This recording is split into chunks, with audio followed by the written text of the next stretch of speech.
Who are Harley Davidsons aimed at right now? Let's get into it. Hello, welcome to RevelatorAlf. I hope you're all well. If you like what I do here, don't forget to like and share the video, subscribe to the channel, and hit the notifications bell for all future videos. So, who are Harley Davidson motorcycles aimed at right now? Now, I got a question the other day via the website. Somebody asking me this, saying, well, you know, they're weighing up lots of options about the buying bikes, and they just don't know if the Harley Davidson is aimed at them anymore. Whether it's aimed at a different class of people, a different financial standing, all these kinds of things that they were talking about. And the quick answer I gave this person was, you know what, I'm really not sure is the answer. I'm really not sure who Harley Davidson as a company are aiming their motorcycles at. I don't think I'm part of that group anymore. And I think lots of people feel alienated, or out of the bubble, out of the inner circle, as it were. Now, the reason why I say this is because, yeah, look, they still do great bikes. Don't get me wrong, Harley Davidson do great bikes. Whilst there are different price ranges, of course, that people always look at the prices of likes of Harley Davidson, but Indian, you could throw Indian as well into this. Then you look at the competitors, and I've talked about this infinitum in other videos as well. But then you look at other competitive motorcycles and you think, yeah, there is a price difference there. Yes, you can always say they're expensive motorcycles, but you can be better value elsewhere, you could say. But the question is, who are Harley Davidsons aimed at as a brand new motorcycle? Well, we know they've been trying to flog this kind of prestige label for a long time. They've been trying to say this is, these are high quality motorcycles for a discerning clientele, for a discerning customer base. I highlighted a financial report, I think it was last year or the year before, where they were saying that the customer base of Harley Davidson, the new customer base of Harley Davidson, had to be the right quality. They had to be quality customers. Now, what does that mean? I'm not sure. Does that mean that only rich people, in inverted commas, with disposable income, disposable cash, can afford Harley Davidsons, and they're the only ones that Harley Davidson want? Now, from a business point of view, you kind of think, well, yeah, of course, that's all they want. They want to sell brand new motorcycles to new customers who are either going to trade in old bikes, or they're just going to buy cash purchases, or even better, take out some kind of finance agreement with Harley Davidson themselves. Harley Davidson are winning on two fronts. They make sales of motorcycles, but also they're making a sales of a financial package. And also the third option as well is they're making sales of extras, of accessories, and maybe service plans as well. So they're winning really on four fronts there. But if you can't afford it, if you're on a middle income, let's face it, the likelihood is that you're not going to go to a dealership to buy a brand new motorcycle. You're going to go for a used one. Harley Davidson as the company don't own those motorcycles. The dealerships do. So once they've sold the new motorcycles, pretty much there's nothing coming back. The only thing that they can get is of producing parts and accessories that the owner of that used motorcycle will likely want to buy. But in terms of sales of motorcycles, it's all about the new bikes. So who are they aimed at? Well, the reality is that there's been quite a movement, hasn't there, in the last few years, let's say. The last few years of people thinking, do you know what? Harley Davidsons are great bikes, but they're probably just not for me anymore, or they're just out of my price range. You hear about this time and time again. Now, of course, there are lots of people who are going to be sort of negative about the brand. They've had some tough times with the brand. They don't like the way the company's treated them, or the dealerships are treating them. They wash their hands of the brand. They just don't want anything to do with it. That happens, but that happens with all manufacturers. That is just not a Harley Davidson thing, right? Maybe Harley Davidson owners or past owners are a bit more vocal, perhaps.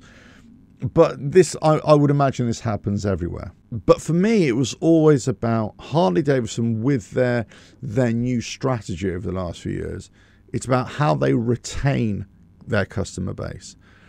And they've got a lot of loyal fans. They've got a lot of loyal customers who will just keep on going back to Harley Davidson all the time up to a certain point. And I think over the last 2 or 3 years, let's say, that has kind of been eroded away. Lots of people have either stopped buying brand new motorcycles, or they've just gone into the used bike market and they've just retained the bikes that they bought last year or the year before. Now, the reason why I make this video is, who are the motorcycles aimed at? You kind of look at, well, how are they doing as a company? Now, they just had their quarterly results come out, right? And I haven't really dug in too much. And whilst there's been a slight little increase in sales, most of it has been a drop in revenue and sales and all this kind of stuff.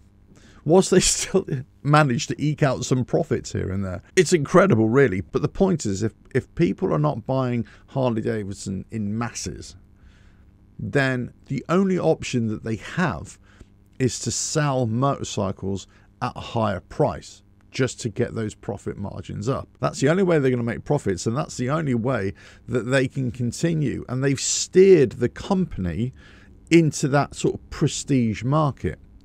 You know, prestige price tag for, well, I wouldn't say it's a prestige product. Some might say it is, but others wouldn't. So who are they aimed at? Well, I don't think the new motorcycles are aimed at the likes of you and I. We probably aspire to buy motorcycles like Harley Davidson's, and there's lots of benefits of owning one, and there's lots of great things associated with owning a bike like that and a brand like that. But to buy a new motorcycle, well, that's a different conversation. And I think the rest of us, as it were, the mere mortals, as it were, would probably look towards a used bike rather than the brand new. So we are not part of that group anymore.